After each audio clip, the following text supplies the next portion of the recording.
জুলাই মাসের পর প্রথমবারের মতো ইরানের খারক দ্বীপ থেকে একটি সুপার ট্যাংকারে তেল তোলা হয়েছে। মেরিটাইম ট্যাংকিং সংস্থা ট্যাংকার ট্রাকসের এ তথ্য জানিয়েছে।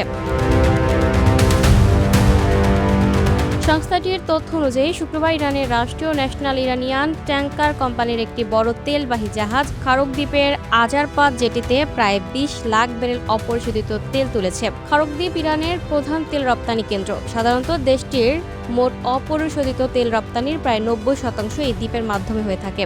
ট্যাংকার ট্রাকার্স আরও জানিয়েছে, ইরানের সামগ্রিক তেল উৎপাদন বর্তমানে প্রায় দেশীয় চাহিদা সমপরিমাণ বলে মনে হচ্ছে। ফলে দেশটির হয়তো খুব বেশি তেল রপ্তানির প্রয়োজন নাও হতে পারে।